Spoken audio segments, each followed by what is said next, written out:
Hi guys! Dada, anong gusto mong dinner? Bulalo. Bulalo. Magluluto kami ng bulalo para sa aming dinner. Meron nga palang dust storm sa amin ngayon at saka mahangin. So, malamig yung weather. Tamang-tama ang bulalo. Let's go, guys! Luluto tayo ngayon ng bulalo. Ito yung ating mga ingredients.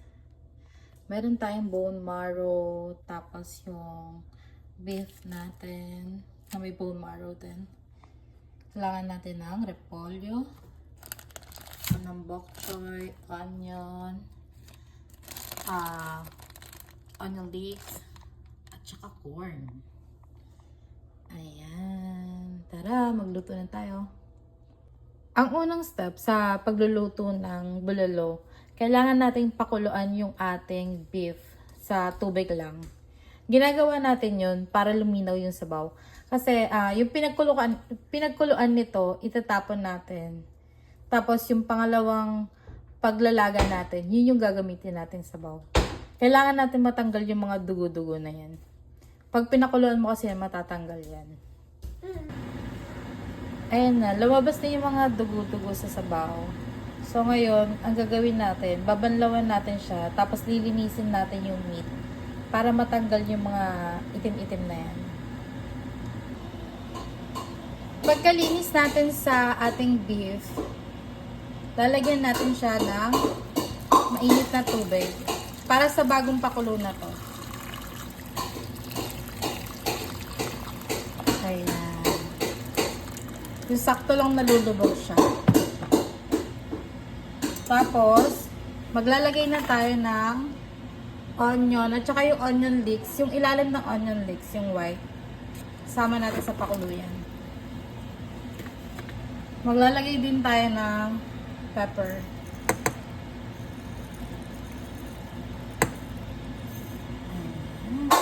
Lalagyan din natin siya ng patis.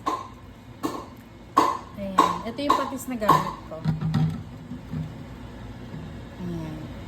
Tapos, papakuluan natin siya ng 1 to 2 hours hanggang maging malambot na talaga yung beef. Pagkalipas ng 2 hours ng pagpapakulo, yung beef natin ay malambot na.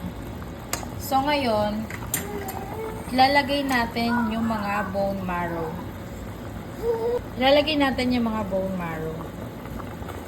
Ayan. Kaya ako naman hindi siya nilagay agad yung bone marrow. Kasi, lalabas yung pinaka-marrow niya pag kulong-kulo siya. So ngayon, papakuluan lang natin yan. Tapos magdadagdag tayo ng tubig mamaya. After 30 minutes, na paglalagay natin ng bone marrow, dadagdagan natin siya ng sabaw. Mainit na to.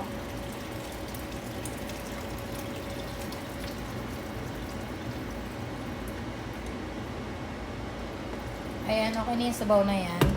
Tapos, ilalagay natin ang ating mais.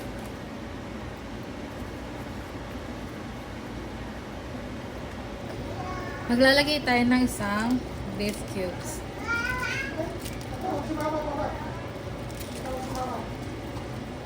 Tapos, maglagay din tayo ng kalahati ng green onion.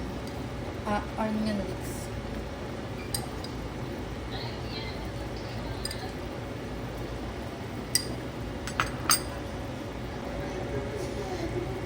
Ayan, naluto na ang ating mais. Ngayon naman, ilalagay na natin ang ating cabbage.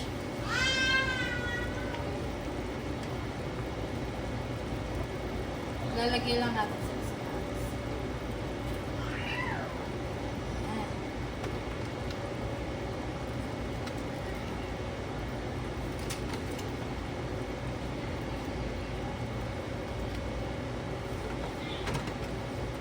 Lalagay din tayo ng mini bok choy.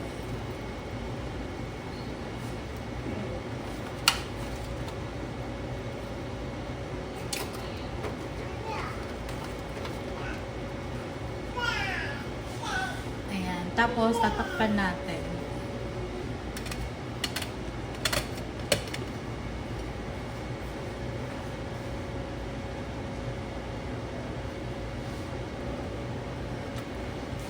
Luto na ang ating bulalo na madaming gulay.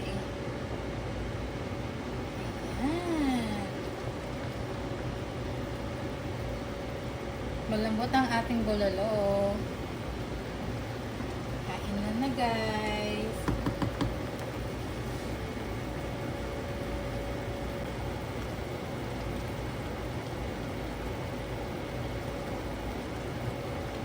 Ayan ang ating bulalo. Meron tayong rice, meron tayong extra soup, meron tayong sili na may kalamansi at patis.